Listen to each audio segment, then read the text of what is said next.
Starbucks always screws up this tea, so we're gonna make it today and it's gonna be delicious. London Fog. It's so delicious, but Starbucks, you have to brew it for a little bit longer and they typically don't take the time to brew it properly, or at least where I live. So the great news is I just found this yesterday. This is Victorian London Fog by Harney and Sons. It's delicious. It smells delicious.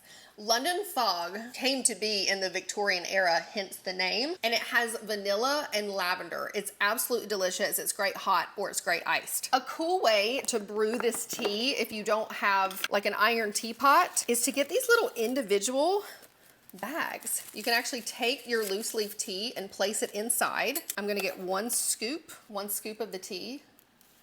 Place it inside. Hang it on the side of your cup, just like this. And it's sort of like turning it into your own individual tea bag. Because it's black tea, you actually can do boiling water. Almost enough water, but that's fine, because I'm gonna add milk to it and a little bit of sweetener. So you just let it brew like that. If you get the side wet, I'm just gonna dunk it, then it will hook onto the side of the tea. And you can let it sit there for 5 minutes. The good thing about this tea, as I was reading, it actually tells you 212 degrees for 5 minutes.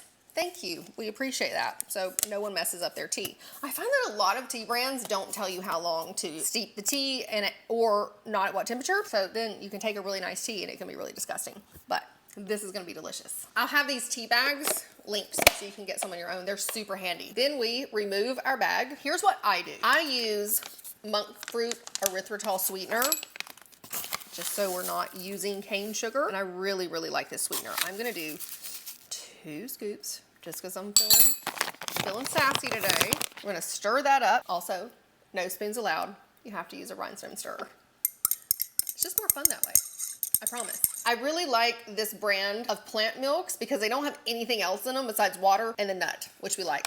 No weird stuff, which again, I actually love Starbucks, so it's great to be able to make this at home. Oh my God, this is amazing. I'm telling you, you're gonna love this tea. If you like vanilla, if you like a little bit of lavender, it's delicious. I think it's so much better than just like a regular latte or a vanilla latte or something.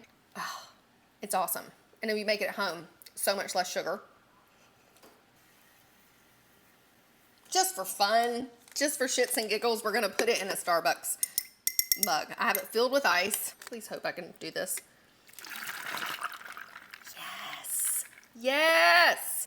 Look at that. Tell me that doesn't look delicious. London Fog at home. It's healthier, it's tastier. We love that sound. Don't you love that sound? You have to try this. You absolutely have to try this and you have to tag me. I have everything linked below. I hope you love London Fog Latte. I think it's gonna be your new fave. But again, let me know and follow for more tea.